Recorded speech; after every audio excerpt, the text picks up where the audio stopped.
మనసులో ఏముందో ఎవరికైనా తెలిసిపోతే ఎలా ఉంటుంది అని ఎప్పుడైనా ఆలోచించారా? చాలా మంది దీనిని మాయ, శక్తి లేదా స్పెషల్ పవర్ అనుకుంటారు. కానీ నిజానికి మైండ్ రీడింగ్ అనేది ఎక్కువగా సైకాలజీ మీద ఆధారపడుతుంది. ఉదాహరణకి, మీరు ఒక వ్యక్తిని అబ్జర్వ్ చేస్తే, వారి face expressions, body language, I movement చూసి వాళ్ళు ఏం ఆలోచిస్తున్నారో కొంతవరకు గెస్ చేయవచ్చు. ఇదే టెక్నిక్ ని మెంటలిస్ట్స్ యూజ్ చేస్తారు. ఒక సింపుల్ ట్రిక్ చెప్తాను. 1 నుంచి 10 వరకు ఒక నంబర్ చూస్ చేయండి. దాన్ని 2తో మల్టిప్లై చేయండి. ఇప్పుడు 8 యాడ్ చేయండి. ఇప్పుడు వచ్చిన ఆన్సర్ని 2తో డివైడ్ చేయండి. మొదట మీరు అనుకున్న నంబర్ని సబ్ట్రాక్ట్ చేయండి. మీ ఆన్సర్ 4 వచ్చింది కదా? ఇది మ్యాజిక్ కాదు.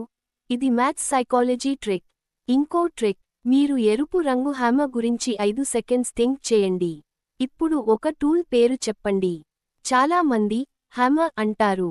ఎందుకంటే మన బ్రెయిన్ రీసెంట్ ఇమేజ్ని త్వరగా గుర్తుంచుకుంటుంది. అంటే మైండ్ రీడింగ్ అనేది mostly observation plus suggestion plus psychology combination. కానీ ఒక విషయానికి గుర్తుంచుకోండి, ఎవరూ నిజంగా మీ మైండ్ పూర్తిగా చదవలేరు.